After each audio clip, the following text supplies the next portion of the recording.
Hola, muy buenas noches. Soy el doctor Fabricio Fache y en nombre de la Sochicar les doy la bienvenida a esta segunda jornada del curso sobre insuficiencia cardíaca. En esta oportunidad hablaremos del tratamiento ideal farmacológico de los pacientes con falla cardíaca y fracción de eyección del ventrículo izquierdo reducida, ¿ya? Doy las gracias por la invitación y me ha tocado coordinar esta jornada junto al doctor Javier Alegría, que es cardiólogo experto en insuficiencia cardíaca, que trabaja en el Hospital Sotero del Río en Santiago.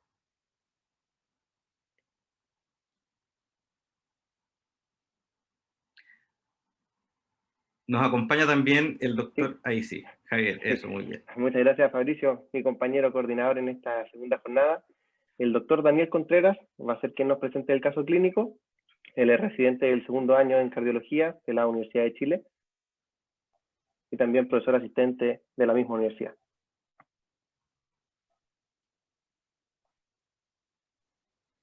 Bueno, también nos acompaña, por supuesto, el doctor Víctor Rosell, conocido por todos, cardiólogo experto en insuficiencia cardíaca, trasplante, jefe de trasplante en el INT, también se desempeña en la clínica Indisa, el presidente actual de la Sociedad Chilena de Cardiología y Cirugía Cardiovascular, quien nos dará una charla, una ponencia sobre el estado actual del manejo de tratamiento, del manejo farmacológico de estos pacientes.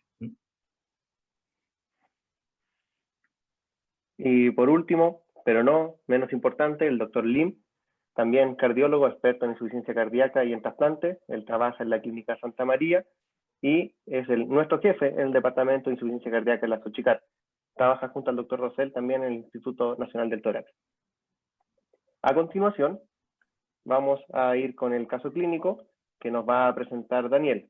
Les recordamos a los asistentes que dentro de las pestañas de esta reunión está el canal de chat, donde pueden hacer sus feedback, sus comentarios, pero también está el canal de preguntas. Les pedimos encarecidamente que las preguntas las dirijan exclusivamente a esta pestaña para nosotros poder comentarlas y responderlas durante la presentación. Adelante, Daniel. Muchas gracias. Buenas noches a todos y todas. Hoy les presentaré un caso introductorio. Así que vamos a avanzar con la presentación. Bueno, vamos a hablar de una mujer de 64 años que llegó al servicio de urgencia del Hospital Salvador. Ella estuvo hospitalizada el inicios de noviembre, entre el 2 y 6 de noviembre del año pasado. Los antecedentes mórbidos de esta paciente es una paciente hipertensa, diabética tipo 2, insulino requiriente, con más de 20 años de evolución, y con un antecedente de un accidente cerebrovascular no secuelado en el año 2009. En el manejo de su hipertensión ya traía tratamiento con enalapril 10 miligramos cada 12, atenolol 25 miligramos al día, ocupaba diuréticos 20 miligramos al día vía oral, la aspirina en el contexto de su ACV y insulina NPH, 20 unidades AM, 14 unidades PM. Previamente autovalente, vivía con su esposo. Y la historia de la hermanoesis próxima de esta paciente es una historia de un mes de evolución de disnea de esfuerzos que ha ido siendo progresiva y que se ha intensificado durante la última semana hasta llegar a capacidad funcional 4. Asocia disnea paroxística nocturna, ortopnea de 3 almohadas y agrega durante las últimas 2 semanas edema periférico vespertino. En la evaluación clínica de su ingreso, destaca una presión arterial de 192,97, una taquicardia sinusal a 109 latidos por minuto, ingresa con cierta dificultad ventilatoria, saturando 80% ambiental, y con una frecuencia respiratoria de 30 respiraciones por minuto. Con una disnea de reposo, con apremio ventilatorio, las yugulares del examen físico no están ingurgitadas, tiene un ritmo regular en 2 tiempos, con un soplo holosistólico 3 de 6, el murmullo pulmonar está disminuido de forma global, con estertores audibles a distancia. Y a nivel periférico hay cierto edema sin signos de TBP. Se le realiza una radiografía de tórax, que es la que vemos a continuación, donde vemos gran compromiso bilateral no se logran identificar bien los recesos costofrénicos y vemos un importante grado de congestión. No logramos delimitar bien los bordes cardíacos, pero impresiona al examen físico también cardiomegalia. Esta paciente se realiza, bueno, a su ingreso un electrocardiograma, que es el que vemos acá, nos muestra un ritmo sinusal con conducción AB conservada, con extrasistolía ventricular, y donde vemos que destaca criterios de voltaje de hipertrofia ventricular izquierda. Un Sokov Lion de 41 milímetros en la suma, un ABL de 11 milímetros y criterios de Cornell de voltaje también de 31 milímetros, recordando que esta paciente es una paciente mujer. En este contexto y con esta insuficiencia cardíaca aguda, se trata de acuerdo a guías clínicas y como vemos acá en este esquema que conocemos de las guías europeas del 2016, donde el slide tiene cierta modificación, acá en el esquema de búsqueda etiológica, donde vemos el esquema que ya conocemos, el CHAMP, por este nuevo esquema que pronto se va a publicar en las guías 2021 del CHAMPI, en búsqueda de etiología de infecciones y taponamiento. Y de acuerdo a las mismas guías, en esta paciente que ingresa clínicamente bien perfundida, con una perfusión adecuada y con signos congestivos, vemos como las guías clínicas nos muestran estos algoritmos de manejo, donde el paciente de este patrón caliente-húmedo, con cierto predominio de congestión, nos indica o nos refiere manejar con diuréticos, que fue lo que se manejó la paciente a su ingreso. Recibió diurético de asa en bolo y luego se tituló, además de ventilación mecánica no invasiva. Al laboratorio destaca una anemia leve, normo-normo, con hemoglobina de 10.6, un hematocrito 38.6, glóbulos blancos 12.000, sin criterios alterados de la perfusión. Al laboratorio, en los gases arteriales destaca en este contexto de congestión una insuficiencia respiratoria aguda con una PAFI de 113, y dado la radiografía y dado el contexto epidemiológico, se realiza una PCR COVID, la cual resulta negativa. La función renal está conservada, electrolitos plasmáticos destaca este potasio de 3.4, con un examen de orina con una baja cuantificación de proteína. Se le solicita además un ProBNP, que de ingreso es de 6040, y un dímero de 1710, con una troponina ultrasensible que resulta negativa dentro del valor de referencia, y sin ascenso en la curva siguiente. Además, una glicemia de 273 en ayuna y una hemoglobina glicosilada de 7.3. Dado este dímero D y la sospecha de poder haber un TEP, se realiza un angiotac, que son las imágenes que vemos a continuación. Vemos el gran componente congestivo, un derrame pleural, y se descartan defectos de Yene sugerentes de TEP. En la imagen SCOUT del angiotac podemos ver el gran aumento del índice cardiotorácico, donde vemos la cardiomegalia. Entonces, sin imágenes sugerentes de TEP, cardiomegalia a expensas de cavidad izquierda, y un edema pulmonar intersticial alveolar y derrame pleural bilateral. Evoluciona con manejo depletivo con una buena evolución tanto desde el punto de vista ventilatorio como de la congestión. Y se realiza un ecocardiograma más o menos al segundo o tercer día, que son las imágenes que vemos acá. Vemos en la esquina superior, o sea, al centro de la imagen, vemos una imagen en 4 cámaras, vemos 2 cámaras siguiendo hacia la derecha, un eje corto y un 3 cámaras.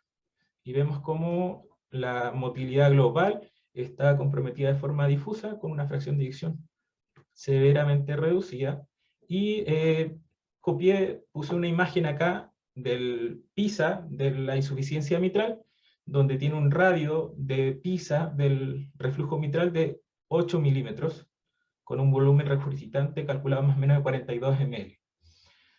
Se concluye entonces una disfunción sistólica severa con una fracción de eyección de 24%, calculada por Simpson, un ventrículo izquierdo severamente dilatado, con un volumen de fin de diástole indexado de 82 ml por metro cuadrado, y una insuficiencia mitral funcional de moderada a severa, con dilatación severa de la aurícula izquierda.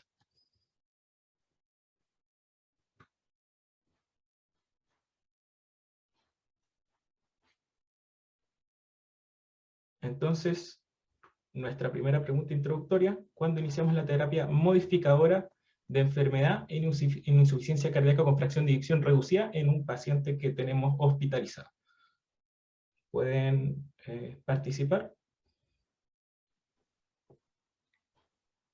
Bueno, vamos a dar algunos minutos para que la gente dé su apreciación, digamos.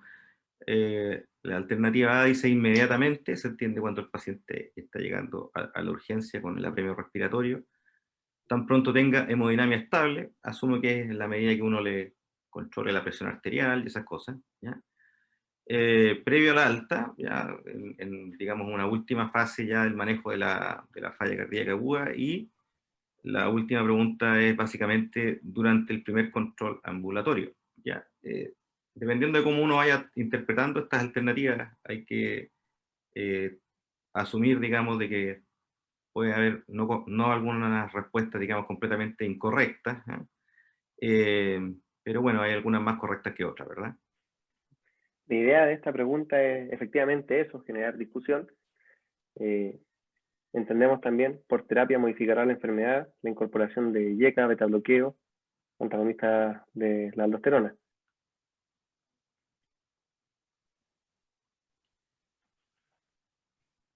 Vamos a dar unos segunditos más antes de mostrar los resultados.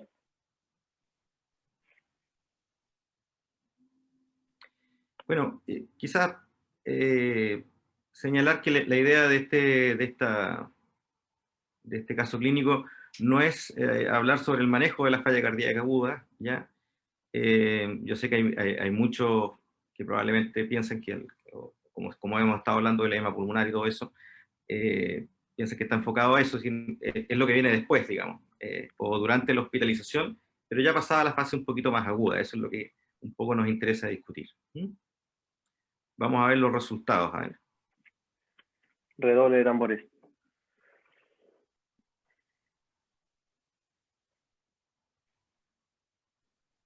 Y ya. Alternativa A, inmediatamente, respondió eso el 42% de la audiencia. Tan pronto tenga hemodinamia estable, 51%, un poquito más de la mitad. Previo al alta, un 5%, y al primer control, un 2%. Y esto se inclina un poco a lo que nosotros habíamos anticipado. Vamos recalcando lo que dijo Daniel durante la presentación. Este es un paciente que llegó en edema pulmonar, ¿ya? Y el objetivo en este momento, y no sé si los otros panelistas están de acuerdo conmigo, si no me corrigen de inmediato, es estabilizar al paciente, o sea, salvar su vida. Y en ese sentido lo que mostró Daniel es que la base del tratamiento son los diuréticos y los vasodilatadores. No estamos pensando, quizás en ese momento, cuando el paciente está saturando 80, en empezar a dar IECA o espironolactona. Tan pronto tenga hemodinamia estable, suena una opción súper razonable, o sea, entendiendo que hemodinamia estable quizás para este paciente es aún hipertensión, pero nos da techo para iniciar el tratamiento. Y ahí, dentro de la votación, salió una pregunta en el público, si tolerará los beta bloqueos. Y efectivamente esta paciente estaba muy congestiva, tenía derrame pleural, tenía relleno alveolar. Quizás no toda la terapia se puede incorporar tan rápido. Y previo al alta, suena como la opción que incluye todas las anteriores. A mi juicio no deja de estar correcto, pero quizás uno pudiese ir haciendo algunas cosas antes que otras, según el estado clínico del paciente. Y la última alternativa, me quedo súper tranquilo en que solo un 2% lo haya mencionado, y espero que estos sean los mensajes a llevarse de esta presentación, es que ojalá la terapia hay que iniciarla en la hospitalización y no esperar el primer control. ¿Algún comentario, Fabricio? No, completamente de acuerdo. Me gustaría, digamos, comentar. Ah, están preguntando por la ivabradina. ¿Ya? La ivabradina, justo, mira, Víctor se ríe porque yo hablo de la ivabradina a veces. Y efectivamente, la ivabradina es un medicamento que se utilizó, está principalmente probado en la fase crónica, digamos. Pero algunos, digamos, lo hemos usado un poquitito en los pacientes agudos, pero la verdad que habría que ver si es necesario usarla, porque habría que ver, digamos, cómo se fue compensando el paciente y cómo le fue cayendo la frecuencia cardíaca. A mí me gustaría preguntarle al doctor Lim, ¿qué le parece, digamos, esto de partir inmediatamente, digamos? Es una alternativa que se planteó. ¿Qué le parece el partir inmediatamente? Entiendo yo cuando el paciente llega, tal como dijo Javier, yo estoy de acuerdo con lo que él dijo, me interesa escuchar la opinión de John Sung, ¿eh? Con la terapia modificadora de la enfermedad. Yo creo que es importante recalcar que la importancia que tiene el fenómeno el evento de la hospitalización. La hospitalización es el evento que refleja fielmente y en toda su magnitud la progresión de la enfermedad y la manifestación más florida de la enfermedad. Así que actualmente en todos los estudios lo que muestra es que la progresión de la enfermedad se ve manifestada por el fenómeno de la hospitalización, así que es un evento importante cuando estamos viendo un paciente con falla cardíaca.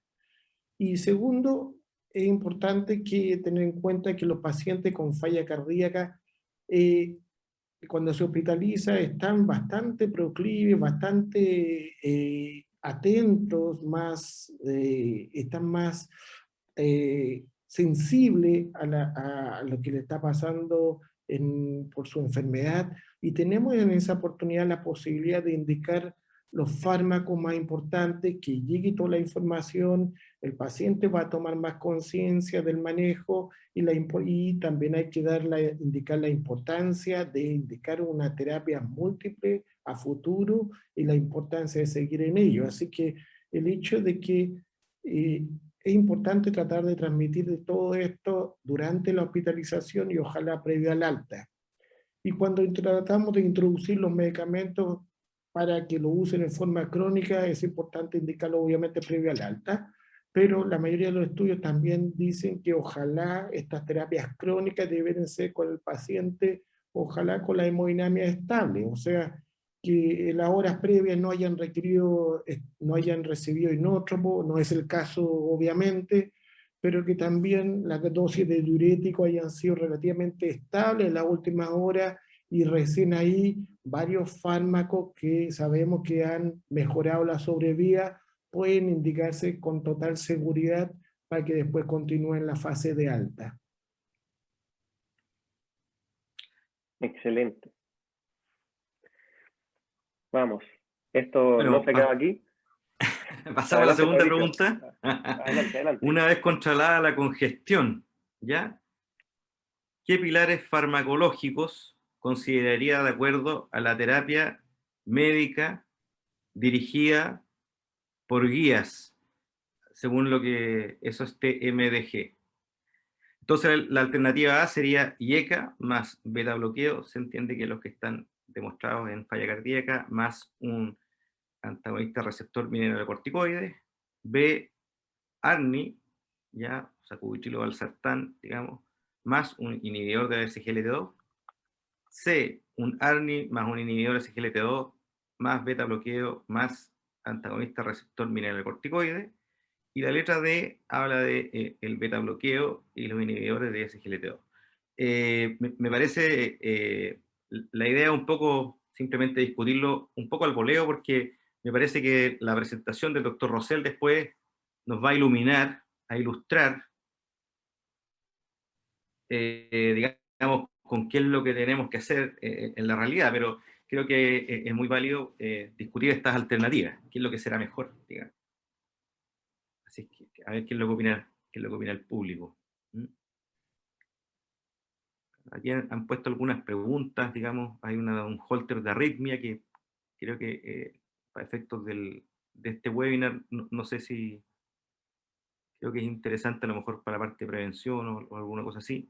Hay una que habla sobre el poner, o me imagino, beta bloquear el sistema renina angiotensina lo antes posible. Sí, eso es lo que estábamos comentando, que quizás no es lo antes ese posible, digamos, es lo que tiene que ver, digamos, con el estado hemodinámico y la congestión, probablemente en ese caso. ¿Mm? Javier, ¿algún comentario de lo que va Sí, del caso de esta pregunta? siempre se puede hacer un comentario, pero me interesa mucho saber qué es lo que opina la audiencia, porque este va a ser final la base que va a tener el doctor Rosell para convencernos de alguna de estas estrategias. Así que conozcamos los resultados.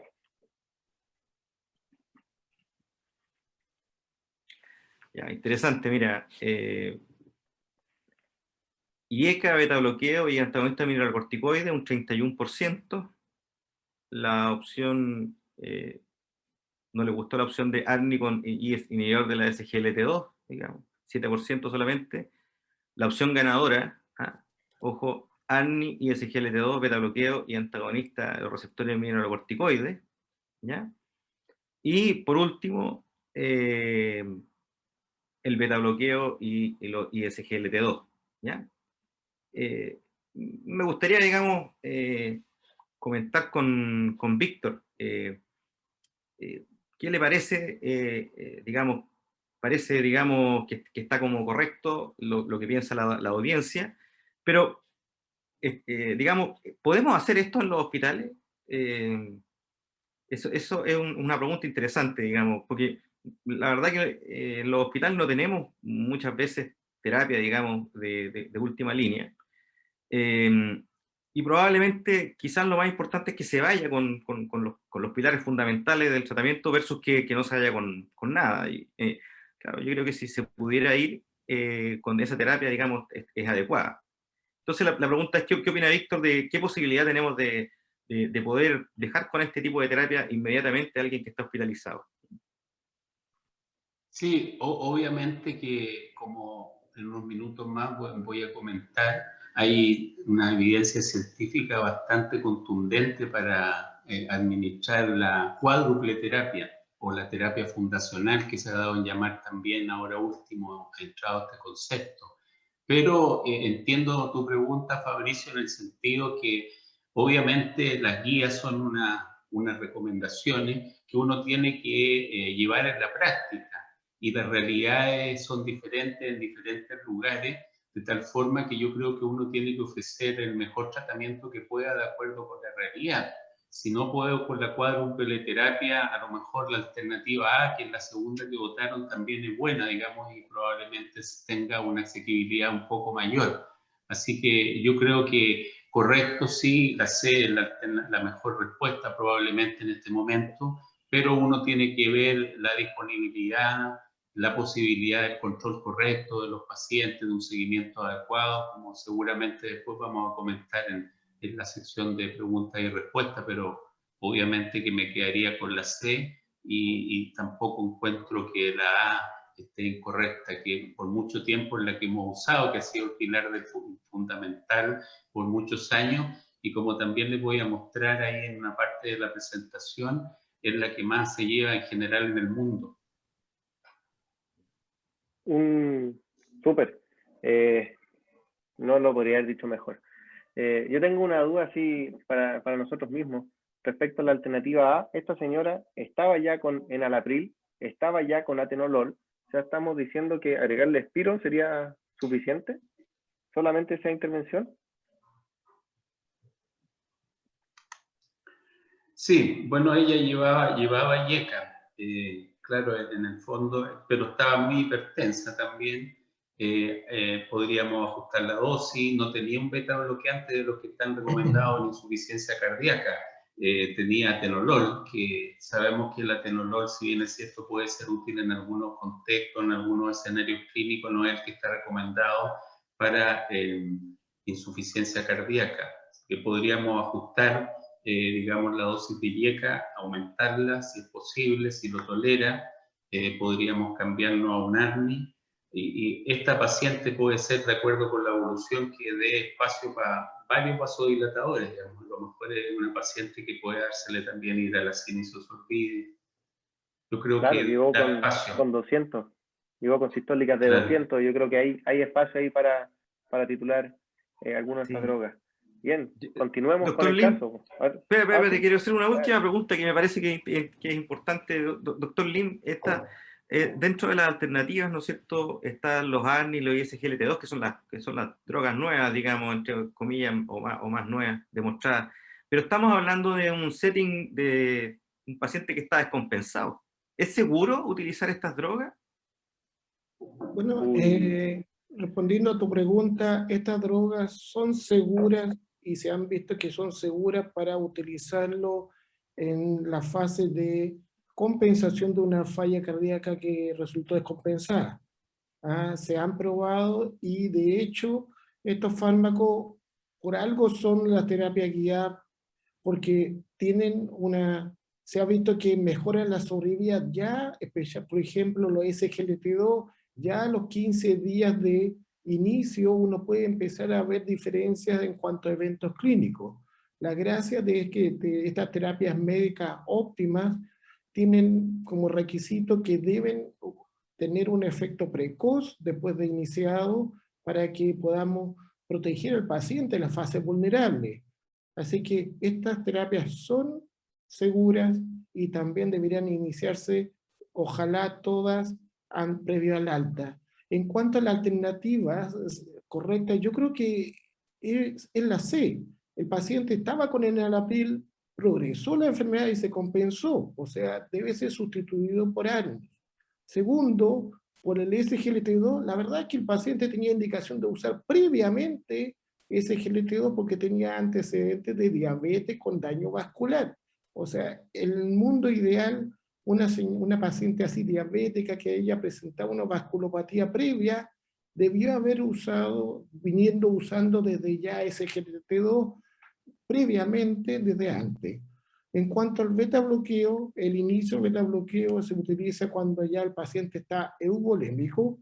Contaron por ahí el rol de la ibravadina y efectivamente hay evidencia que algunos pacientes cuando están muy taquicárdicos, con disfunción diastólica y obviamente sistólica y con congestión persistente, en los cuales no podamos usar beta bloqueo, hay un estudio que se llama CAR-VIVA, HF, en el cual el inicio de ibradina puede ser seguro en estos casos y puede estimular el uso posterior adicional del betabloqueo cuando haya menos congestión.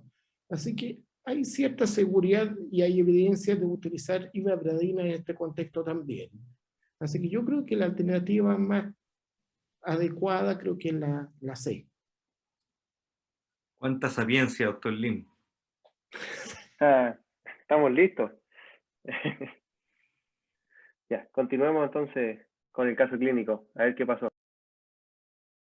Bueno, finalmente para contarles qué sucedió con esta paciente, en el Hospital Salvador existe un policlínico de especialidad de insuficiencia cardíaca donde son derivados los pacientes con insuficiencia cardíaca avanzada. La paciente ingresa, una vez estabilizada y dada de alta, ingresa al policlínico de insuficiencia cardíaca el 1 de febrero de este año. Bien perfundidad, capacidad funcional que ella refiere más o menos 2 a 3 y una ortopnea aún de 2 almohadas. Al examen físico destaca que tiene presiones aún acostadas de 143,74 y presiones de pie de 136,83 con frecuencias cardíacas de 68 y de pies de 78 latidos por minuto. Su peso es 61 kilos y tiene un IMC de 25,4. ¿Con qué quedó post-alta de esta hospitalización de insuficiencia cardíaca aguda? Quedó con enalapril 10 miligramos al día, se le cambió el atenolol por bisoprolol 2,5 miligramos al día y se le agregó espironolactona en dosis bajas, 12,5 miligramos al día, más su tratamiento que ya tenía de base, a lo cual también se le agregó atorvastatina 20 miligramos. El plan de esta primera visita fue ver cuál era el basal de la paciente, si su educación, se suspendió el enalapril 36 horas, y posteriormente se inició en dosis bajas sacubitril/valsartán, se aumentó la dosis de bisoprolol y se aumentó la dosis de espironolactona, con un seguimiento que vamos a ver acá, que fue bastante periódico. Acá tenemos la terapia médica y el seguimiento hasta el día 7 de junio del presente año. Vemos cómo en este primer control del 1 de febrero se agregó Entresto, o sacubitril/valsartán, 50 miligramos cada 12, que se fue aumentando a la siguiente, después con la buena tolerancia y las presiones que todavía seguían aumentadas, se aumentó al doble, entre estos 100 miligramos cada 12, y vemos como ya el 22 de febrero logró tolerar dosis de entre estos 200 miligramos cada 12. Vemos en este gráfico de forma paralela también como en el primer control se había aumentado la espironolactona, se había iniciado este bisoprolol, que también se fue aumentando en los siguientes controles de forma progresiva. Finalmente, a finales de marzo, 29 del 3, evaluada por diabetología, que en el Policlínico de Especialidad también de Diabetes tiene la facultad de poder iniciar empaglifosina a los pacientes con insuficiencia cardíaca avanzada. Entonces, finalmente, como pueden ver en este gráfico, quedó con entre estos 200 miligramos cada 12, bisoprolol 7,5 miligramos al día, la espironolactona 25 miligramos y la empaglifosina 10 miligramos al día. Y finalmente, antes de darle el pase al doctor Víctor Rosell, vemos el seguimiento de este paciente en cada uno de los controles, el peso con el que llegó de 61 kilogramos, como recuerdan, en el último control es de 57,5 kilos, una capacidad funcional, que al último control es capacidad funcional 1. Los exámenes de laboratorio en el seguimiento vemos cómo se mantuvieron bastante estables, con creatinemias entre 0,97 y 1,14, y potasio y natremia que también se mantuvo dentro de un límite bastante estable en el seguimiento. Con un ProBNP que era al primer control de 3.352 y que fue bajando progresivamente en los siguientes controles con esta terapia. Eso, entonces le doy el paso al doctor Rosell para que pueda respondernos a estas preguntas donde hubo discusión. Muchas gracias. Muchas gracias, Daniel, por tu presentación. Un caso súper ilustrativo. Y ese seguimiento, la verdad que envidiable, la posibilidad de tener controles semanales y titular así de rápido las drogas, súper eficiente, y es lo que uno buscaría como tratamiento ideal. Ahora me llamó la atención, y aquí quiero hacer una pregunta al panel. El primer control fue 3 meses después del alta, en lo cual se mantuvo la terapia que se le indicó al alta en la hospitalización, que era una terapia que era subóptima, o sea, menos IECA de lo que ella tenía previa a la hospitalización. Si es que ¿cuál es el periodo o el momento ideal para citar a un paciente a control y dónde? Pensando en la realidad de nuestro país, que quizás no tengamos la posibilidad de hacer un policlínico tan detallado o tan específico como el de El Salvador. Agradeceré si el doctor Lim o el doctor Rosell nos pueden ayudar con esto en su experiencia al respecto. Yo creo que siempre el primer control debe ser muy precoz. Ojalá, y lo que dicen las recomendaciones, entre 7 a 10 días después del alta. En esa oportunidad yo creo que es importante valorar algunos exámenes de función renal, electrolitos, pero lo más importante es la valoración clínica del paciente. Muchos pacientes se van con congestión persistente o congestión residual, y eso es un determinante importante para la readmisión del paciente. Así que esas son las cosas que nos van a permitir valorar un control precoz y tomar las medidas al respecto de ajustar la dosis de diuréticos para disminuir esa posibilidad, y también a reajustar los medicamentos según cómo vayan los exámenes. También hay que enfatizar que estos primeros controles en general también se aprovecha la oportunidad de optimizar progresivamente la terapia y así obviamente tratar de proteger lo mejor posible, de que el paciente esté navegue lo mejor posible en este periodo de transición hacia la fase crónica, que es la fase vulnerable, que es la fase donde más mortalidad y eventos clínicos de descompensación pueden ocurrir después de un evento inicial. Así que la recomendación es que siempre el primer control debe ser muy precoz después del alta. Hay estudios que dicen que de los pacientes que se readmiten, la mayoría de ellos fue porque nadie los vio en el primer control en forma precoz. Así que quiero enfatizar que el primer control siempre tiene que ser precoz porque se permiten hacer modificaciones que nos van a permitir mantener más lejos a nuestros pacientes de la hospitalización. Muchas gracias, doctor.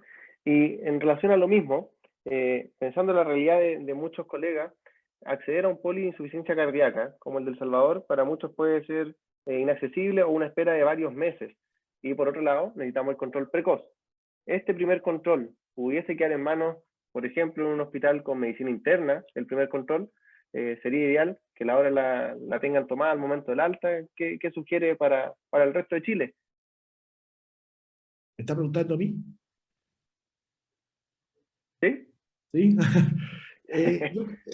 Yo creo que para la realidad chilena es algo muy difícil que podamos concretar esto de que logremos que los pacientes se controlen precozmente. Uno debe tratar de acceder a todos los recursos que sean posibles para que les llegue la atención debida a los pacientes. Una de las cosas importantes es tratar de que al momento del alta todos se vayan con una tarjetero. Tratamos de que sea así, por lo menos en nuestro hospital, un tarjetero de alta en el cual se establezcan las terapias óptimas de la falla cardíaca que van a ocupar a futuro, y si no llevan algunos fármacos, ¿cuál es la razón de por qué no lo usan? Establecerlo para que se sepa de por qué no se ha utilizado. Segundo, ojalá hacerse ayudar por enfermeras, farmacéuticos. Es importante tenerlo en consideración porque ellos también tienen una participación importante en la valoración tanto de los exámenes y también la titulación de algunos fármacos cuando tenemos recursos humanos que son bastante especializados. Y tercero, la mayoría de los pacientes con falla cardíaca descompensada que ven en nuestro país son atendidos por médico general y médico internista, así que yo creo que especialmente de parte de medicina interna pueden ser valorados en la primera hospitalización.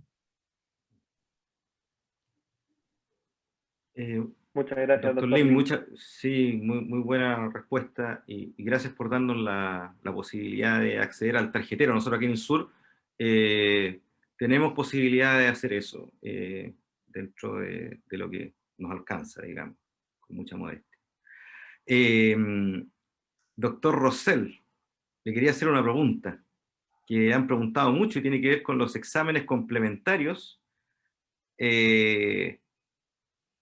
que le pediría a este paciente en su seguimiento. Y dentro de los exámenes complementarios, quería incluir a dos que la verdad que yo no lo tenía en la cabeza, pero lo han preguntado mucho en forma insistente. Me preguntan a cada rato acá el mapa, el Holter, el mapa, ¿y qué salió el mapa? Y doctor Rosell, ¿qué es lo que haría usted con un paciente? ¿Le pide mapa, le pide Holter o le pide otros exámenes? No, digamos, la evaluación primero es una evaluación clínica de los pacientes para ver que estén estables en la condición, no tengan signos de descompensación, evaluar la clase funcional, la presión, la frecuencia cardíaca. Esos son parámetros que aportan bastante información, sobre todo para ir evaluando y ajustando siempre las dosis de los medicamentos. El peso también es importante. Y aconsejar además a los pacientes que periódicamente se pesen como un signo que puede anunciar una posible descompensación, un aumento brusco de peso. Ahora, dentro de los exámenes de laboratorio también son bastante sencillos, digamos, nitrógeno ureico, electrolitos plasmáticos, creatinina, la hemoglobina, eventualmente de acuerdo con el estado del paciente uno puede pedir cinética del fierro porque se pueden plantear otros tratamientos. Ahora, respecto de eco, por ejemplo, en general no hay un cronograma para hacer un eco en algún momento específico. Probablemente uno espere que el paciente logre una dosis adecuada de los medicamentos como para ver si es que hay remodelamiento inverso, por ejemplo. El mapa, el monitoreo ambulatorio no se pide yo diría, se pide poco frecuentemente, quizá en pacientes que tengan muchos síntomas de ortostatismo, uno pudiera eventualmente pedir, o si uno lo encuentra muy hipertenso en el momento de la consulta, pero yo diría que es poco frecuentemente solicitado en un poli de falla cardíaca.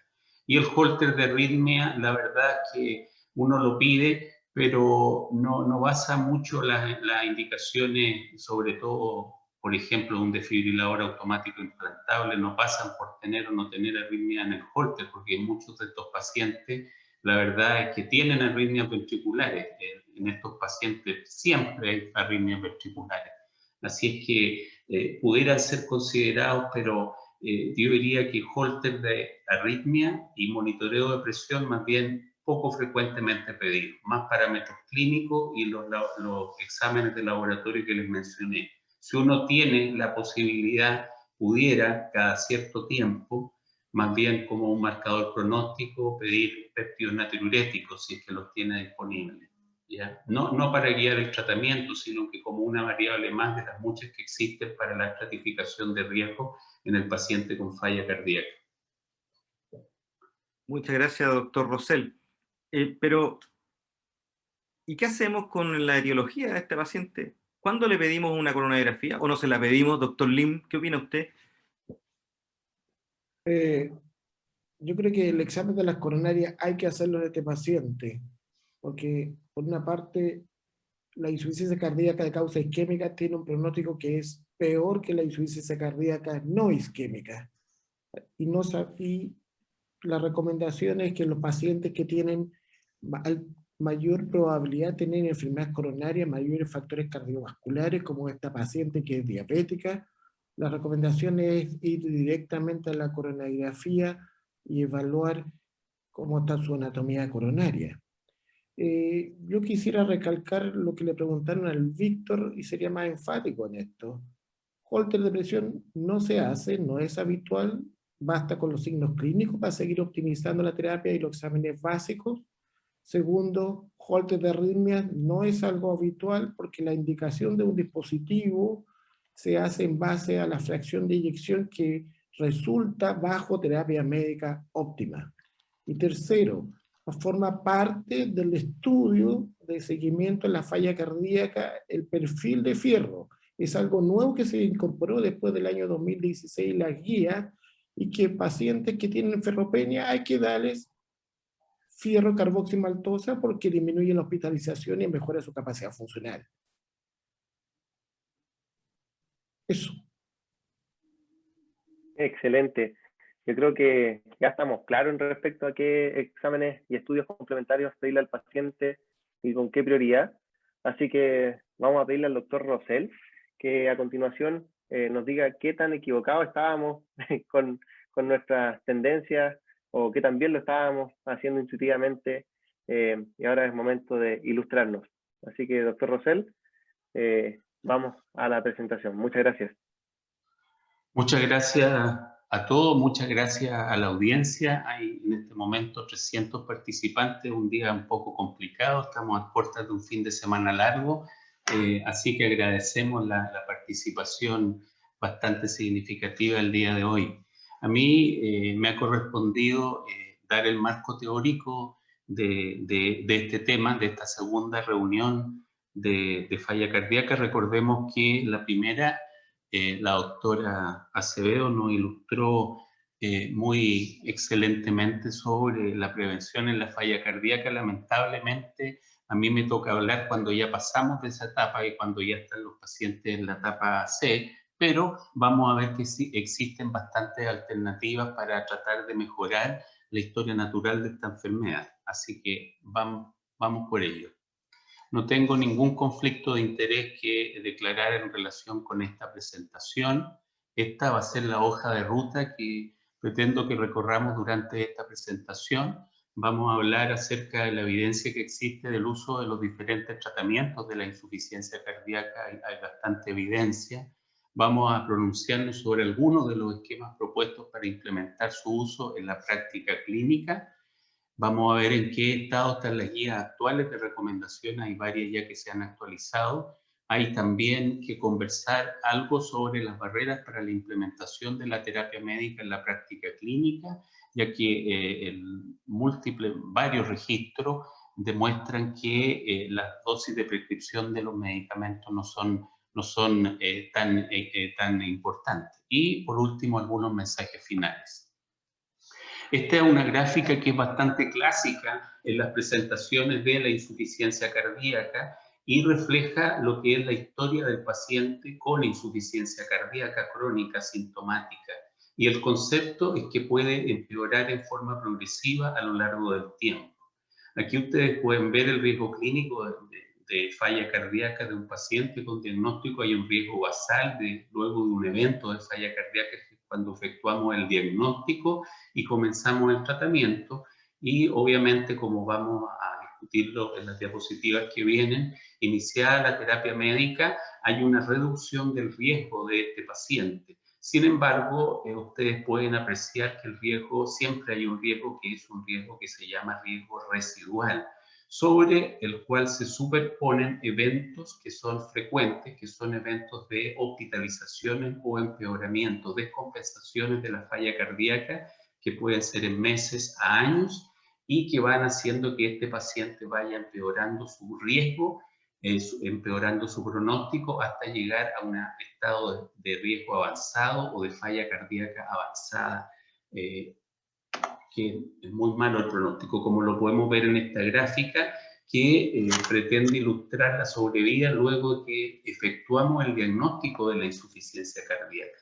Al año, ustedes pueden ver que aproximadamente entre un 15 a un 20% de los pacientes está fallecido. A los 5 años, alrededor de un 45 a un 50% de los pacientes fallece, y finalmente, luego de 10 años de efectuado el diagnóstico, alrededor de un 65% de los pacientes está fallecido desde efectuado el diagnóstico.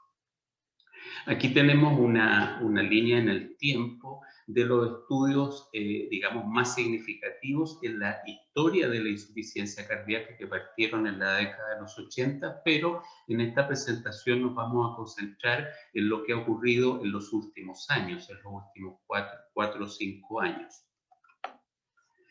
Voy a mencionar algunos estudios que han entregado información y nos han dado algunas claves de cómo ir implementando el tratamiento de la insuficiencia cardíaca.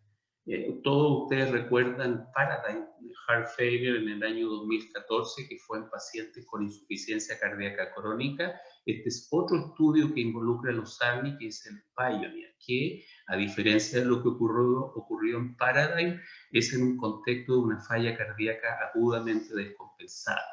Estos pacientes, luego de ser estabilizados, es decir, estabilizada la hemodinamia, sin inotrópicos y sin diuréticos por algunas horas, eran asignados a recibir sacubitril valsartán o enalapril, iniciados en forma intrahospitalaria.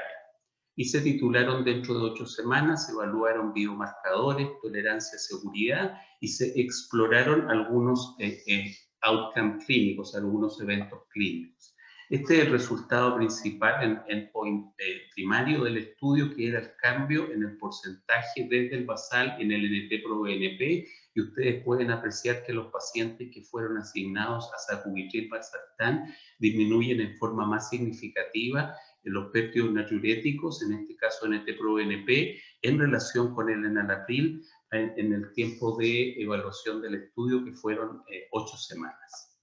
La seguridad fueron fármacos seguros, empeoramiento de la función renal, hipercalemia, hipotensión y angioedema. La verdad es que no hubo diferencias significativas entre sacubitril valsartán y enalapril.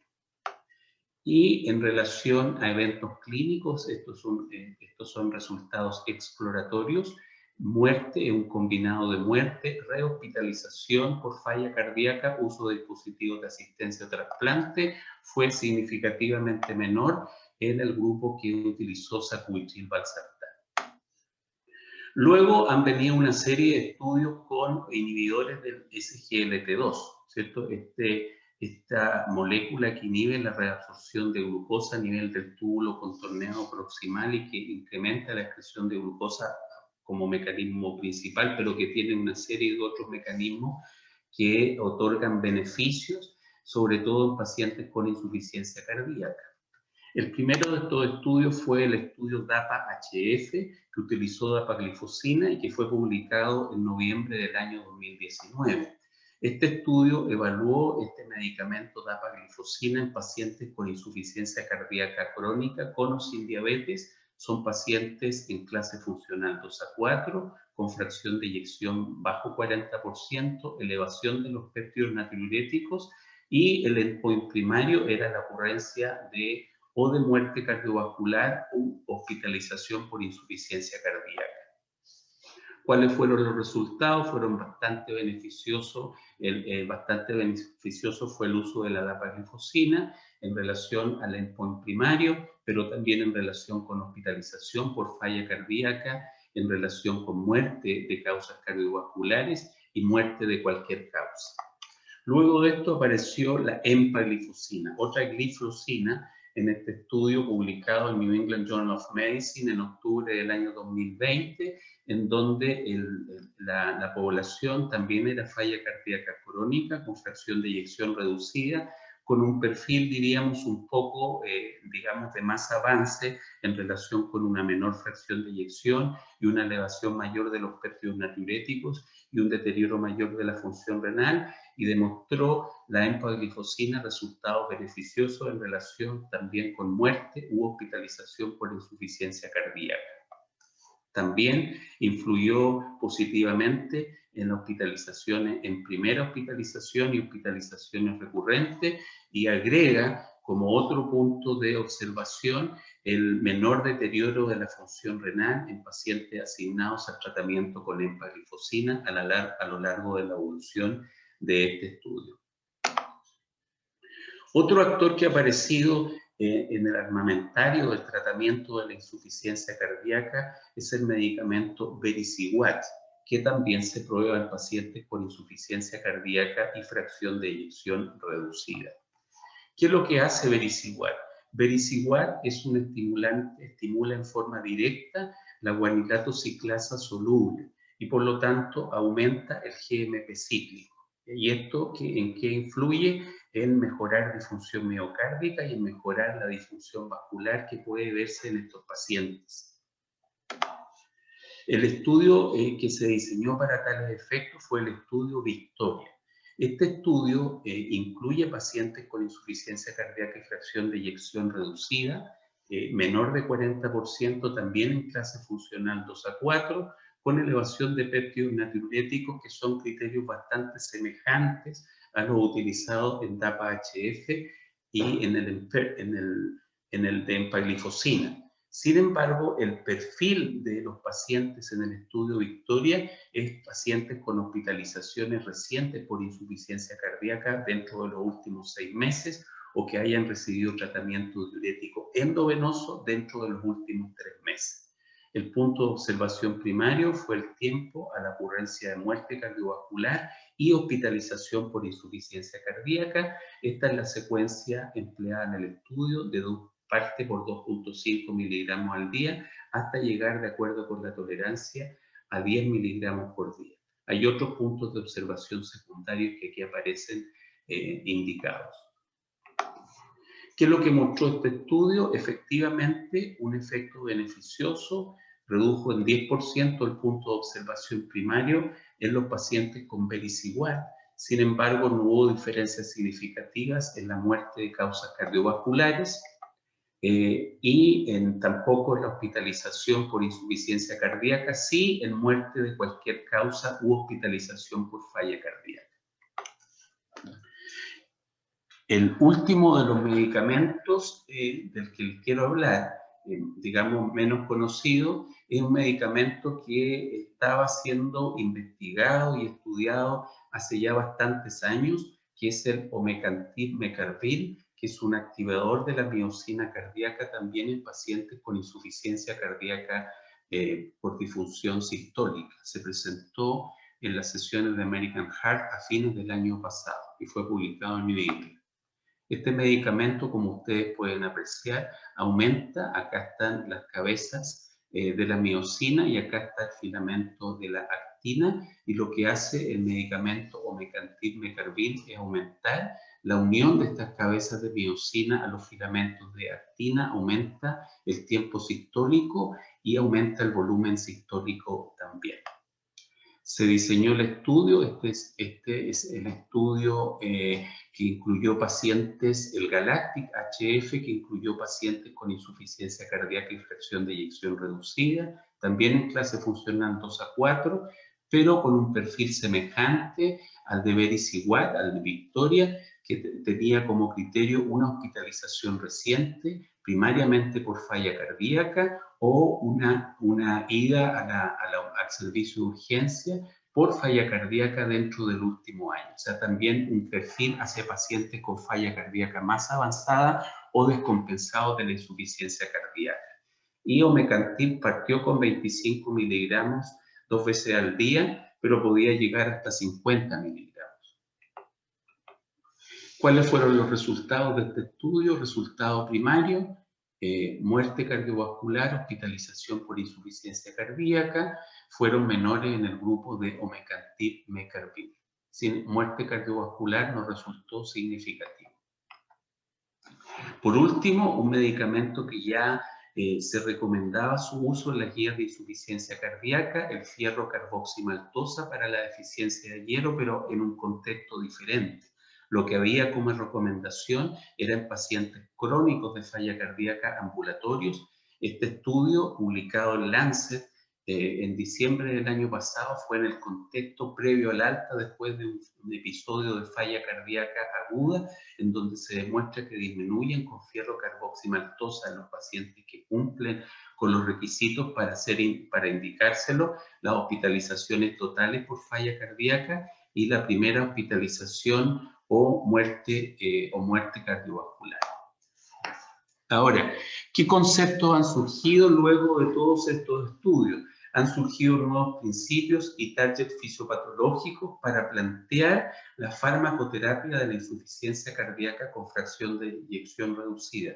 Y aquí vienen 3 conceptos. Uno es el de las vías. ¿Cuáles son las vías sobre las que podemos actuar? Son 5 vías. Y las cuales vamos a modular con diferentes medicamentos que ustedes ya conocen: angiotensina 2, norepinefrina, aldosterona, neprilicina y SGLT. Para esto existen 4 drogas. Los ARNI, podría comenzar con YK2 o partir con ARNI en pacientes de novo. Los beta bloqueantes, los que se han demostrado beneficiosos en pacientes con falla cardíaca, es decir, carvedilol, bisoprolol, metoprolol, los antagonistas de los mineralocorticoides y los ISGLT2, incluidos la dapaglifosina y la empaglifosina. Y hay otros 3 medicamentos que no pertenecen a estas 5 vías de modulación, que son la ivabradina, que es la combinación hidralacina-nitratos, el Veris-Iguat, y nos faltaría por agregar, aunque aún no está aprobado para su uso, el Omecamtiv Mecarbil. Obviamente el uso de uno u otro va a depender de varios factores que vamos a ir revisando. Por lo tanto, un concepto de la terapia ideal de la insuficiencia cardíaca son 4 pilares del tratamiento, que serían los ARNI, los beta bloqueantes, los antagonistas de los mineralocorticoides y los ISGLT2. Y sobre esa terapia pudiéramos considerar terapias adicionales como las que les mencioné previamente. ¿Qué impacto tiene esto en términos de mortalidad? Volvemos a la mortalidad al año en pacientes no tratados, 17%. ¿Qué pasa cuando damos esta terapia con 4 agentes? La mortalidad de 17% baja a 4,7%. Y si agregamos a estos 4 medicamentos, la ivabradina, entonces la mortalidad disminuye un poco más a 4,2%. Ahora, ¿cómo vamos ordenando esto en la práctica clínica? Nosotros crecimos, digamos, y nos acostumbramos a un esquema vertical. ¿Cuál era el concepto? ¿Qué es lo que se proponía hasta hace poco tiempo como el esquema que uno debía seguir en el inicio y en el ajuste de la terapia? Era un esquema vertical. Si aplicáramos ese esquema vertical en la actualidad, uno diría que podríamos partir con YECA o ARA2, continuar con un beta bloqueador, agregar un antagonista de mineralocorticoides, un ARNI, sobre todo en pacientes que se han descompensado a pesar de YECA o ARA2, y el último paso, más bien por la secuencia de los estudios en el tiempo, sería introducir un ISGLT2. Sin embargo, se ha ido dejando por diferentes motivos, entre los cuales uno de los más importantes es que los medicamentos ofrecen sus beneficios precozmente en la evolución del paciente. Se ha ido migrando hacia un esquema horizontal, es decir, partir con más de una droga en forma simultánea. Este es uno de los esquemas propuestos de nueva secuenciación que propone McMurray y Milton Packer, es partir con un beta bloqueador, un ISGLT2, luego en un segundo paso incluir un ARNI y finalmente un antagonista, en el paso 3, un antagonista de mineralocorticoides. Sin embargo, impone tiempos. Todos estos 3 pasos debieran ser logrados dentro de 4 semanas y de ahí ir subiendo e ir ajustando y titulando los medicamentos. Eso lo podremos discutir luego en preguntas y respuestas, cómo esto se puede implementar en la práctica, porque incluye, diríamos, un plan bastante estricto de controles para lograr estos objetivos. Este es otro esquema propuesto, en este caso por Green y Butler, que es partir, esto puede ser en un paciente que está hospitalizado o que está en forma ambulatoria, en el día 1, partir con ARNI, con beta bloqueantes, con antagonistas de mineralocorticoides y con ISGLT2, y partir entre la primera y la segunda semana tolerando primero el beta bloqueador. Luego, entre el día 14 y 28, empezar a titular ARNI, titular beta bloqueantes, titular los antagonistas de los mineralocorticoides, mantener ISGLT2, entre el día 21 y 42, seguir titulando ARNI, titular beta bloqueante, mantener antagonistas de mineralocorticoides e ISGLT2. O sea, son esquemas bastante estrictos en el tiempo que involucran controles bastante seguidos, frecuentes. Otro esquema propuesto que, digamos, combina lo que en realidad creo que hacemos siempre en la práctica, es considerar los fenotipos e involucra la presión arterial, cuyo objetivo es mantenerla sobre 90-60, la frecuencia cardíaca entre 60 y 70, modificar terapia de acuerdo si tiene o no tiene fibrilación auricular y si tiene o no tiene enfermedad renal crónica, obviamente los diuréticos en la medida que sean necesarios. ¿Qué es lo que nos dicen las guías? Las primeras guías que aparecieron en relación con toda esta nueva evidencia fueron, como siempre suele ocurrir, las guías canadienses. Las guías canadienses plantean que en un paciente que tiene clínica de falla cardíaca y fracción de inyección reducida, iniciar la cuadriterapia. Es decir, ARNI permite también utilizar YECA ahora 2, pero luego, digamos, recomienda sustituir por un ARNI, incluir un beta bloqueador, un antagonista de receptor de mineralocorticoides y un inhibidor de SGLT2. Se evalúan factores clínicos para intervenciones adicionales. Esta cuadriterapia sería la terapia fundacional.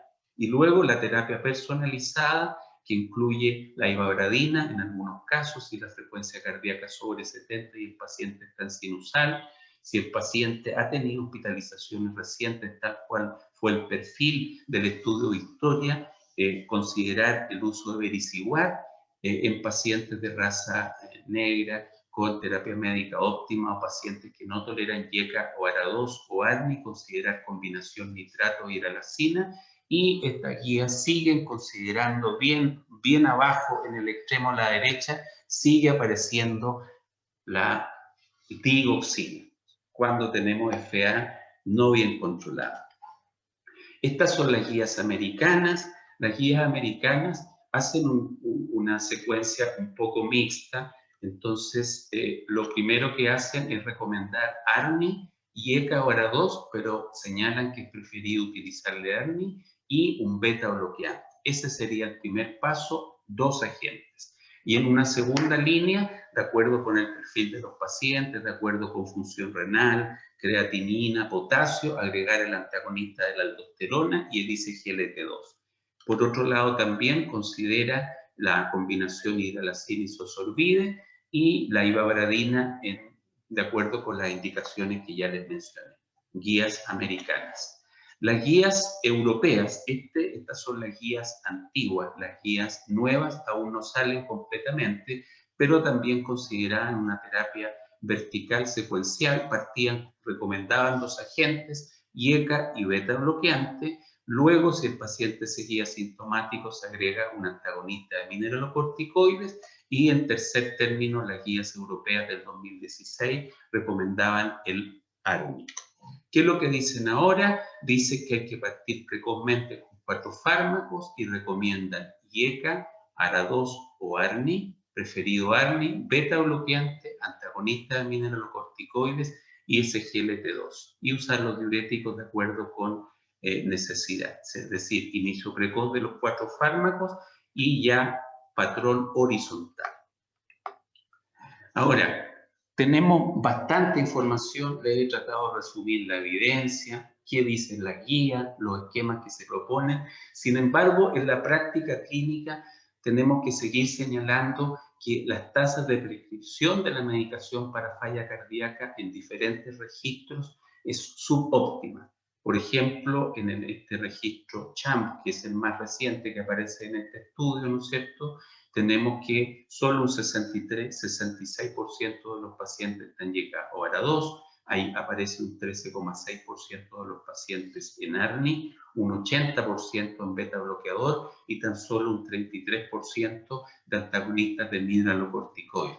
A los 12 meses se mantiene más o menos igual la indicación de beta bloqueantes, baja un poco la indicación de IECA ARA2 porque sube a casi 20% la indicación de ARNI y la de antagonista de receptores de mineralocorticoides se mantiene más o menos igual. Es decir, en la práctica clínica la tasa de prescripción está por debajo de lo recomendado. ¿A qué se debe esto? Hay varias razones que podemos ampliar la discusión. Entonces, hay razones que dependen de los pacientes. ¿Por qué? Porque pueden haber contraindicaciones, pueden haber efectos secundarios, tenemos que controlar la presión, tenemos que controlar la frecuencia cardíaca, puede haber intolerancia, hay hipercalemia, hay deterioro de la función renal, hay no compliance, no cumplimiento y hay comorbilidades. También hay factores que dependen de nosotros, de los médicos, digamos, inercia en no modificar la dosis, ahí puede haber falta de conocimientos, protocolos pueden tener ciertas complejidades, ya les planteé algunos protocolos, el seguimiento puede ser inadecuado, obviamente si tenemos seguimiento muy alejado, quizás estos esquemas de partir con 4 drogas en forma simultánea no puedan ser implementados tan fácilmente, y también tenemos una inadecuada coordinación de los cuidados. Hay también, por último, defectos del sistema o de las aseguradoras. Hay registros, prácticamente no tenemos registros en nuestro país, en Latinoamérica existe muy poca información, ajuste de riesgo inadecuado, hay, digamos, las aseguradoras no cubren estos medicamentos evidentemente tienen un costo alto y hay acceso inadecuado. Por lo tanto, y ya cerrando esta presentación, ¿cuál sería el tratamiento ideal para mi paciente con insuficiencia cardíaca y fiebre reducida? Digamos, en este esquema estaría lo más completo. Sería el ARNI, el antagonista de receptor de angiotensina, inhibidor de neprilicina, el beta bloqueador, un antagonista de mineralocorticoides y el ISGLT2. Esos serían los 4 pilares, la terapia fundacional de la insuficiencia cardíaca. Ahora, esto lo tenemos que ir modificando de acuerdo con nuestros pacientes. Si el paciente está en fibrilación auricular, se agregan anticoagulantes o digitálicos si hay dificultades para controlar la frecuencia cardíaca de la arritmia. Podemos pensar en la ivabradina si la dosis del beta bloqueador es óptima y el paciente sigue teniendo frecuencia sobre 70 por minuto, si hay congestión persistente de diuréticos de ACE y ACIDA. Si hay una descompensación reciente, se introducen otros medicamentos vericiguat o mecantin, vuelven a aparecer los digitálicos una vez más. Si es que el paciente tiene dificultad en el control de la presión o es afroamericano, combinación hidralacina-nitratos, obviamente si no tenemos ARNI por un problema de acceso, de costo, tendremos que usar IECA hora 2. Y por último, el fierro carboximaltosa, si cumple los requisitos, ferritina bajo 100 o porcentaje de saturación de la transferrina bajo 20%, si la ferritina está entre 100 y 299.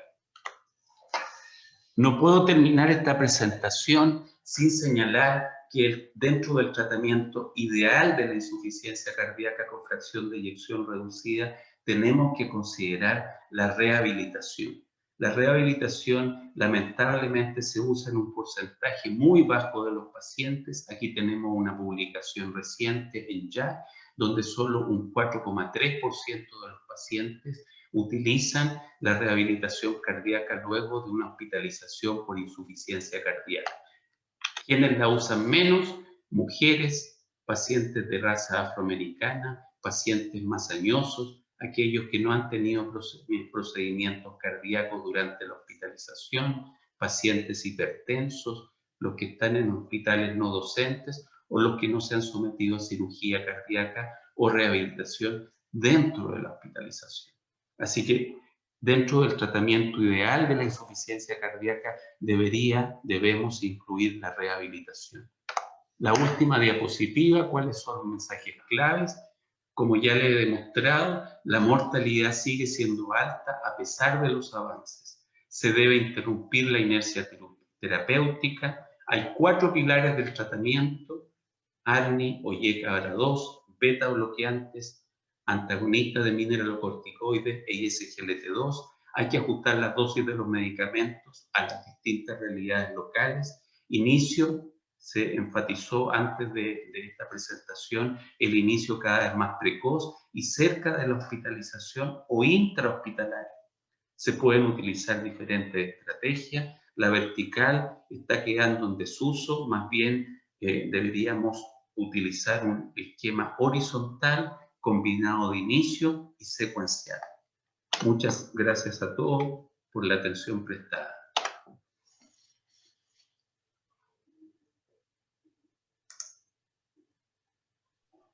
Muchas gracias, Víctor, por esta excelente presentación. La verdad que súper completa, muy ordenada. Hay harta evidencia nueva. Por años, la verdad que el manejo de la falla cardíaca nos pasábamos diciendo las mismas cosas y ahora hay tanta información nueva que cuesta ordenarla. ¿Ah? Y creo que estuvo muy ordenado. En ese sentido, me gustaría preguntarte a ti y a Jong-Sung, ¿cuál esquema de instauración de estos medicamentos es el que prefieren ustedes y por qué? Así como yo sé que no hay una respuesta para esto, digamos, no hay una respuesta única, pero basado en la experiencia que ustedes tienen en la clínica y en la evidencia, ¿a cuál se adosarían?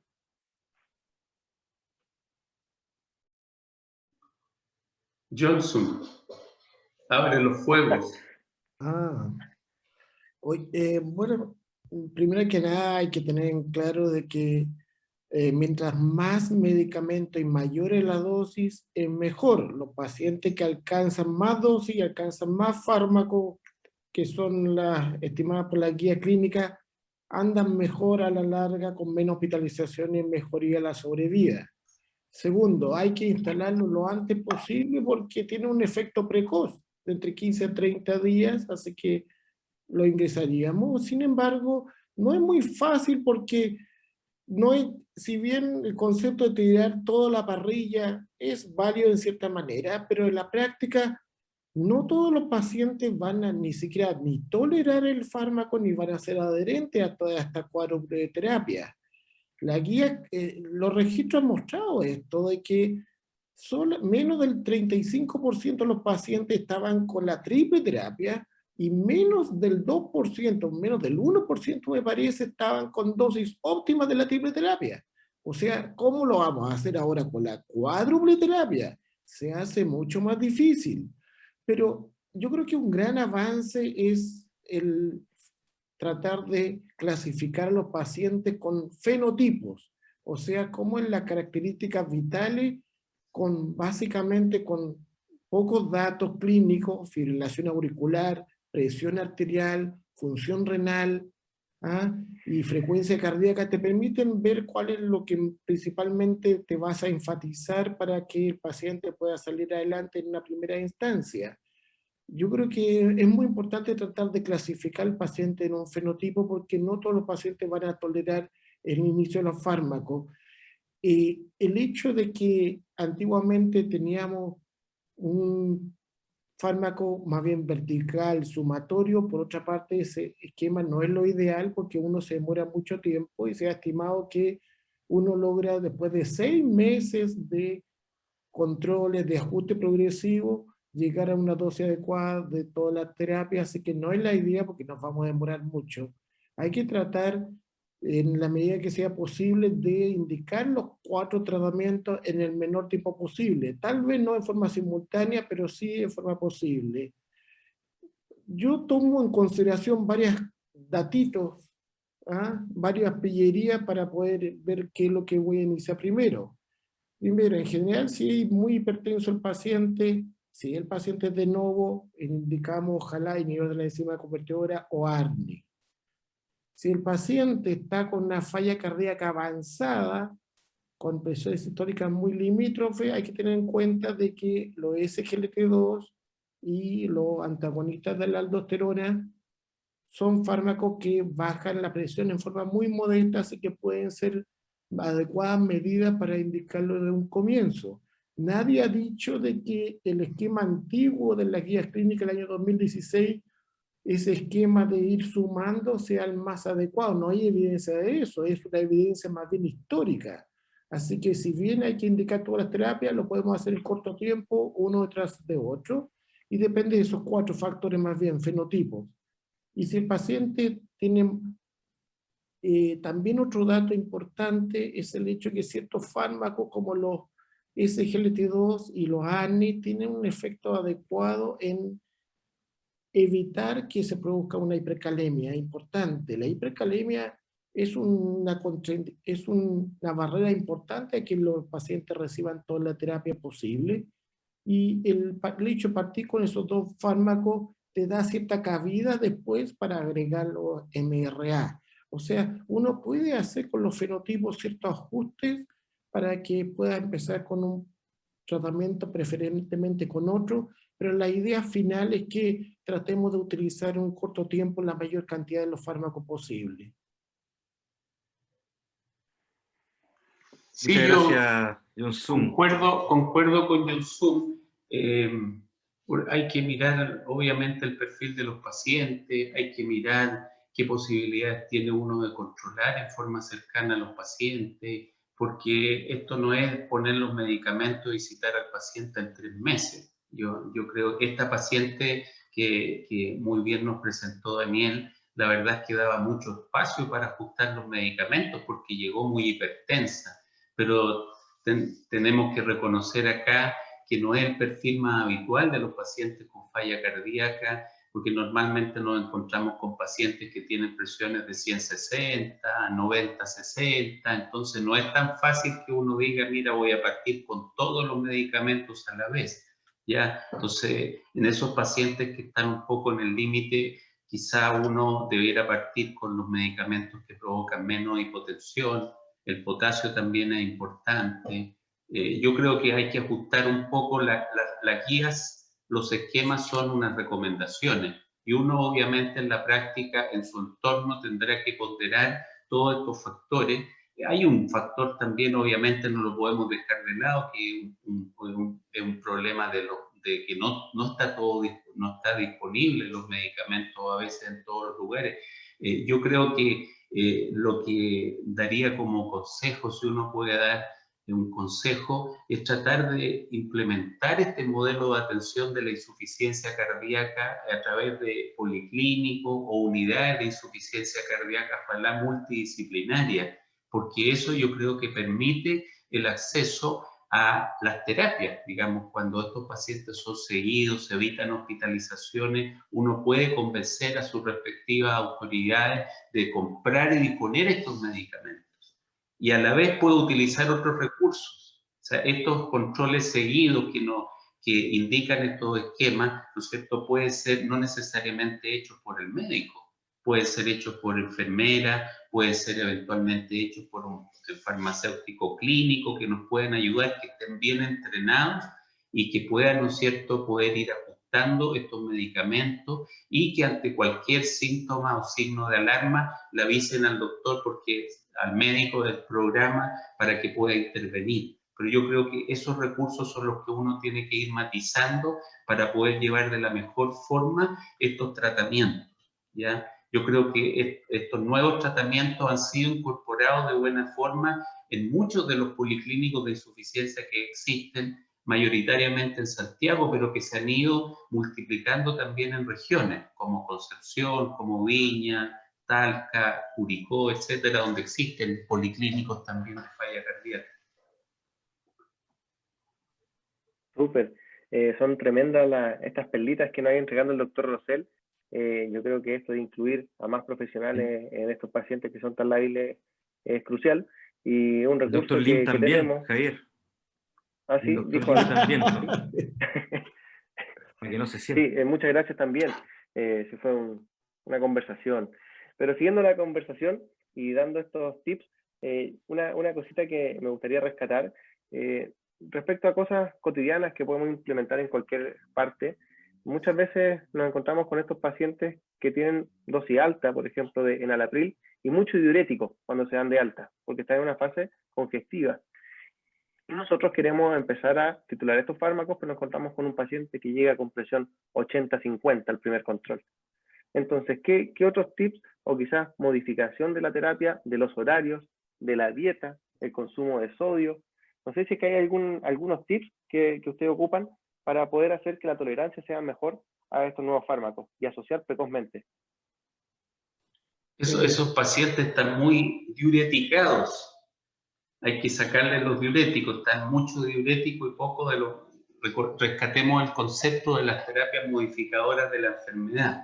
Ahí los diuréticos se utilizan en forma amplia, evidentemente, pero tendríamos que decir que son los menos importantes en términos de modificar la historia natural de la enfermedad. Son importantes para la descompensación, son importantes para aliviar los síntomas de los pacientes, evidentemente, pero superada esa etapa aguda, tenemos que centrarnos más bien en la terapia modificadora de la enfermedad. Entonces, si uno se encuentra con presión en límite, mucho diurético, lo primero que tiene que preguntarse es si es necesario que ese paciente tenga tanto diurético.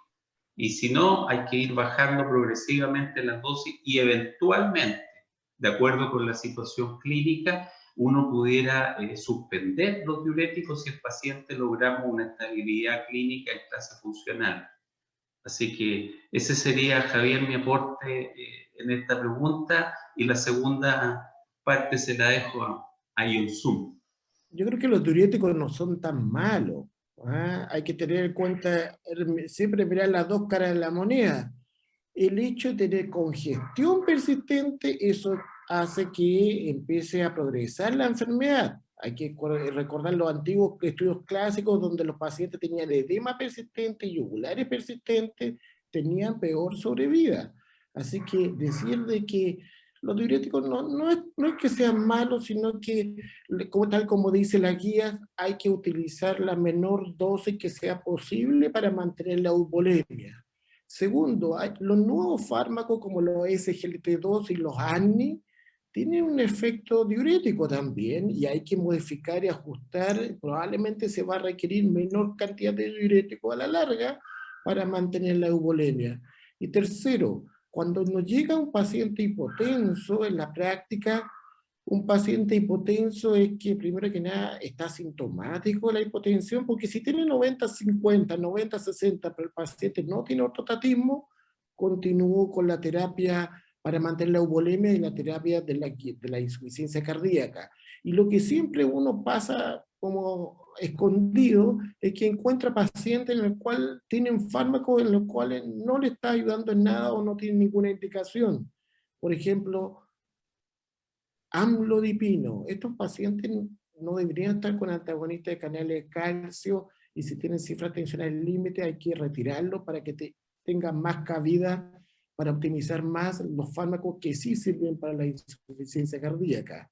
Y por último, yo le digo en cuanto a la ingesta de líquido, que tomen la cantidad de líquido que sea adecuado, que no hay restricción. Sí hay restricción de sodio, que coman con muy poca sal o sin sal, pero en cuanto a volumen no le restringo a menos que haya hiponatremia asociada con un BEC elevado. En esos casos restringo volumen, pero de lo contrario solo restringo sal. Súper, muchas gracias. Sí, si tuviéramos que hacer un paralelo entre lo que es hipotensión y dosis óptima, titulable, ¿hasta cuándo? ¿Qué privilegiamos? ¿Hasta cuándo?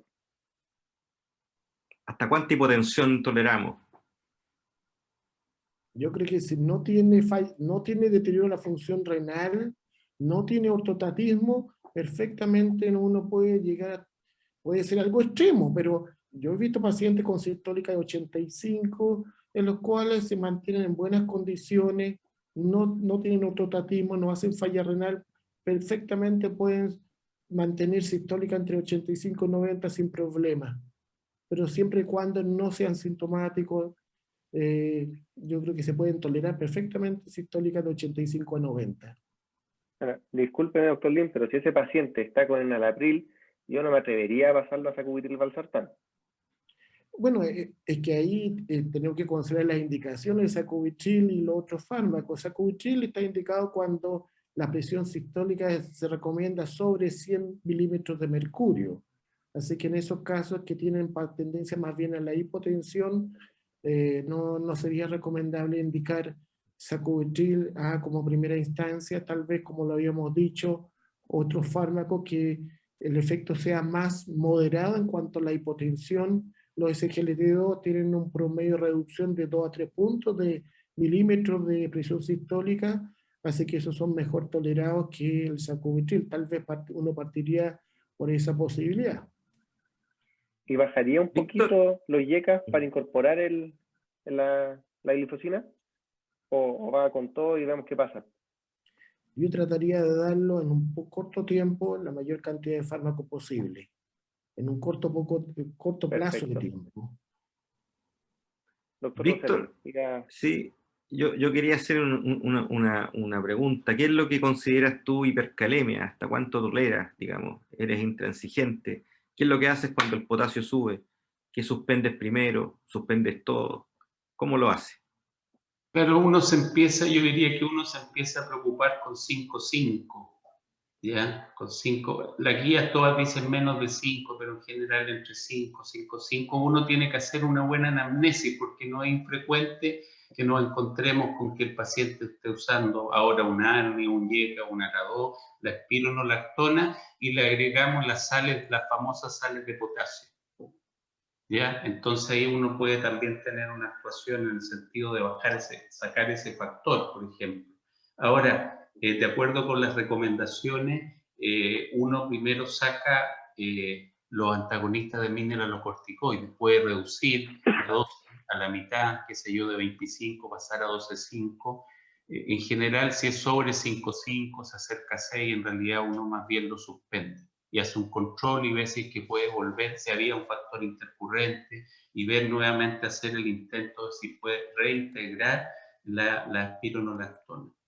Hay algunos medicamentos que están propuestos como para bajar el potasio. No han llegado todavía a nuestro país, pero por varios años han sido propuestos medicamentos como el patiromer, por ejemplo, que es para bajar la calemia, porque se considera que los efectos de los medicamentos estos que pueden provocar hipercalemia son tan beneficiosos que deberíamos tratar de mantenerlos siempre, por lo tanto dar un medicamento que baja los niveles de potasio.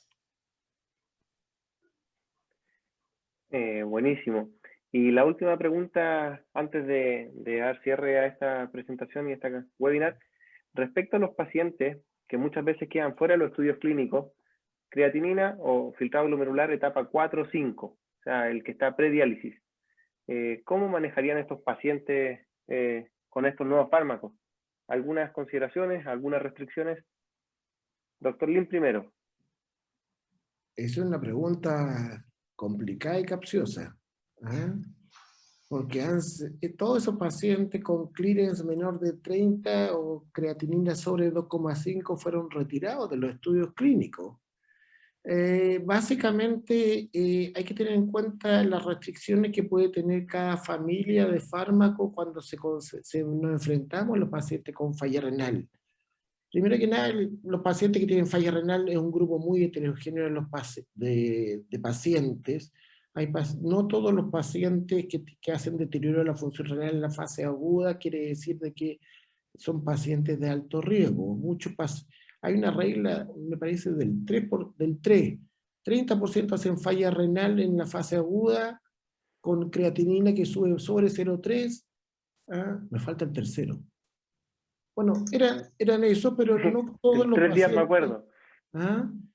Después me voy a acordar. Pero no todos los pacientes que cumplen esos criterios quieren decir de que vayan a tener un mal pronóstico. Es un concepto una población muy heterogénea de pacientes. Pero en general, las nuevas guías dicen que, curiosamente, si el paciente sube la creatinemia en un 100%, puede ser algo drástico, pero si sube en un 100% debería cortar los fármacos que pueden deteriorar la función renal. O que la creatinemia absoluta suba sobre 3,5 miligramos por decilitro. En general, la gran mayoría de los pacientes van a estar ubicados entre 30 y 60 milímetros de clearance, entre 30 y 60 ml por minuto. Los nuevos fármacos, como los SGLT2, han sido probados, me parece que el estudio Emperor, fueron pacientes que llegaron hasta un clearance que se aceptaron hasta 20-25. O sea, uno puede utilizar todavía, hay espacio para fármacos que están probados por la guía en pacientes con falla renal. Y si el paciente es diabético y más encima tiene evidencia de albuminuria o microalbuminuria, uno puede utilizar hasta 20 ml por minuto con inhibidor de la enzima convertidora también, siempre y cuando esa función renal no se siga deteriorando en el tiempo. Hay una alza precoz cuando uno inicia los tratamientos, pero si esa tendencia se mantiene en el tiempo, bienvenido sea, pero si uno evidencia que hay un deterioro progresivo de la falla renal, bueno, ahí si baja bajo los 20 ml por minuto, uno debiera considerar retirarse con estos fármacos que potencialmente pueden deteriorar la función renal. Excelente. ¿Algo que quiera complementar, doctor Rosell? ¿Escuché hidralación isosorbina en alguna parte? Sí, es un medicamento que se usa. Yo concuerdo con Jong-Sung que hago un esfuerzo por mantener esos tratamientos ahí PERI 30, a pesar de que hay algunos estudios con algunos fármacos que permiten un poco menos de función renal, pero todo también depende de la posibilidad que uno tenga de controlar de cerca a los pacientes, porque si estoy muy cerca del límite de la contraindicación y ese paciente no lo puedo seguir en forma correcta, es mejor abstenerse. Yo diría, si estamos cerca de los 30, preferiría usar hidralacina isosorbide como consejo general, digamos, porque si indico o subo las dosis en un paciente que está muy en el límite, entonces, y si lo controlo a los 3-6 meses o no lo controlo, entonces no voy a saber si hace algún problema. Entonces eso también hay que colocarlo sobre la mesa. Yo trato de mantener los medicamentos siempre, pero teniendo la precaución de hacer un control correcto muy de cerca para pesquisar si hace algún problema. Ya, eso agregaría, pero los medicamentos, sobre todo algunos, demuestran beneficios cardiorrenales, así que hay que mantenerlo. Solo hubo una réplica ahí en el chat que alcancé a ver para un comentario respecto del holter. ¿Ya? Lo que yo respondí de que el holter no aporta mayor información y que en general, digamos, se usa poco para tomar decisiones, en relación, por ejemplo, a la indicación de un desfibrilador. Obviamente que si uno sospecha una causa reversible de insuficiencia cardíaca, como puede ser una taquicardiomiopatía, que habitualmente uno la ve con un electro, digamos, pero pudiera utilizar el Holter, o la carga extrasistólica es muy alta y puede explicar una disfunción sistólica, tiene utilidad. Estamos hablando de pacientes que ya están diagnosticados de falla cardíaca y que la taquicardiomiopatía quedó ya descartada. Esa es una invitación para el siguiente jueves, cuando vamos a hablar de arritmia e insuficiencia cardíaca. Cerrando Bueno, esta sí, jornada, doctor Fache. lo que yo quería es simplemente agradecer, digamos, fue que me parece una jornada súper entretenida, un muy buen caso, una excelente exposición. Nos acompaña siempre la gran sapiencia y simpatía del doctor Lim, ¿ya? Un placer estar acá y me gustaría, antes de terminar, y dar por terminada este capítulo, digamos, los últimos mensajes. ¿Qué mensajes podríamos sacar tanto de todo lo que hemos conversado, del caso clínico, de la evidencia actual y cómo poder ponerlo, digamos, en la medicina real, digamos? Doctor Lim. Bueno, gracias por la oportunidad de de transmitir una idea, ojalá más filtrada y ojalá que puedan llevar alguna idea un poquito más clara de todo lo que hemos hablado a sus casas. Por la presentación que hizo Víctor, vimos de que en los últimos años han nacido varios medicamentos que potencialmente pueden ser benéficos para la falla cardíaca.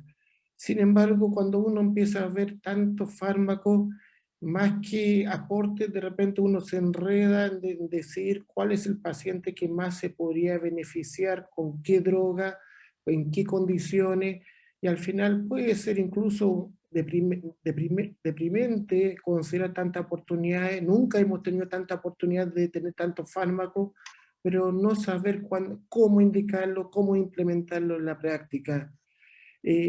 Los requisitos cuando uno considera los fármacos como terapia médica óptima siempre han sido que reduzcan la mortalidad, reduzcan las hospitalizaciones, mejoren la calidad de vida y que obviamente también tengan la posibilidad de tener un efecto precoz. Y la mayor parte de esos fármacos empiezan a tener una diferencia con respecto a placebo entre los 15 a 30 días. Así que ojalá utilizarlo lo más precozmente posible, tener el concepto de que mientras más medicamento es mejor, siempre buscar cada instancia para poder optimizar la terapia.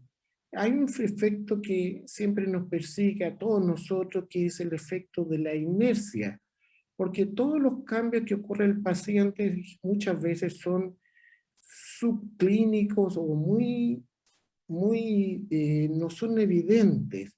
No tenemos que esperar el deterioro clínico del paciente para optimizar la terapia, sino que aunque el paciente diga que se siente bien, no quedarse en eso, siempre tratar de optimizar la terapia apenas lo permita la condición clínica y los exámenes generales. Así que lo más importante es, ojalá, tratar de optimizar mejor la terapia. Y un concepto muy importante, que algo que podemos tocarlo en las próximas reuniones, es la importancia de la euvolemia. El hecho que el paciente esté congestivo promueve el desarrollo y la progresión de la enfermedad. Y obviamente, como comenzamos, la importancia de una hospitalización. La hospitalización implica, es el manifiesto de excelencia de que ha habido una progresión de la enfermedad. Obviamente no llegar a eso, pero si el paciente se hospitaliza, aprovechar la oportunidad de optimizar todas las terapias que hemos conversado. Y si bien no todos los pacientes van a permitir optimizar la terapia e indicar toda la cuádruple terapia, pero no es necesario que se indiquen en forma simultánea, sino que en un corto plazo poder instaurar la mayor terapia posible, y la dirección de qué fármaco tenemos que iniciar, con qué fármaco iniciar, ayuda mucho la categorización fenotípica del paciente. Así que yo creo que en ese sentido ha habido un avance en las guías clínicas de no solamente fármacos nuevos, sino que también de cómo implementarlos. Eso es lo que nos van a mostrar las nuevas guías clínicas en cuanto para implementar mejor los nuevos fármacos. Solo un par de intervenciones, comparto las que Jun-Sung ha numerado muy detalladamente. La hospitalización siempre es una oportunidad para iniciar tratamiento, para ajustar tratamiento. El esquema, claro, acá vimos más de un esquema, yo creo que uno tiene que irlo adaptando a su realidad, a la capacidad de seguimiento y rescatando otro mensaje del chat, la labor del equipo multiprofesional. Aquí en los policlínicos de insuficiencia cardíaca, entre otros profesionales, hay una destacada participación de enfermería. Y enfermería, pues, una enfermera o enfermero bien preparado en insuficiencia cardíaca puede cumplir muchas funciones dentro de un policlínico de insuficiencia cardíaca. Nos puede ayudar a controlar pacientes estables, nos puede ayudar en la educación, la comunicación, nos puede ayudar a ajustar tratamiento, es muy útil. Así es que tenemos que incorporar en el concepto el equipo multidisciplinario y yo destacaría en forma importante la labor que desempeñan dentro de estos policlínicos de insuficiencia cardíaca la enfermería y también la kinesiología en la parte de la rehabilitación. E invitarlos a los que nos están viendo que no tienen policlínicos, siempre es difícil partir, pero se puede. Y se puede implementar policlínico, a veces con, digamos, con un grupo más selecto de pacientes, y se pueden implementar terapias de primera línea. En los lugares, en los públicos, digamos, si esto está bien organizado, uno puede convencer con buenos argumentos a las autoridades para incorporar estos nuevos medicamentos que benefician a todos los pacientes. Así que eso sería mi mensaje bueno y también aprovechar antes de cerrar de agradecer y un agrado de compartir con ustedes esta webinar. Daniel, que presentó en forma muy completa y el caso es muy didáctica, el caso también, así que ha sido un gusto compartir con ustedes. Muchas gracias, doctor Lim, doctor Rosell. Se nos pasó el tiempo volando, yo lo pasé muy bien personalmente. Siento que conversamos de muchas cosas muy productivas para todos. Y recalcar el tema de la enfermería y la rehabilitación, lo digo con experiencia propia, nunca he visto pacientes mejorar tantos como cuando ingresan a un programa multidisciplinario. Es una cosa que es sorprendente, ojalá se pueda instaurar en todo el país. Sin más que decir, muchas gracias a mi coordinador, doctor Pache, ha sido un placer trabajar con usted, a los expositores y panelistas, y los dejamos invitados para el próximo jueves a la reunión de insuficiencia cardíaca y arritmias, que seguro va a estar muy interesante. Así que hasta la próxima y muy buenas noches. Adiós, gracias.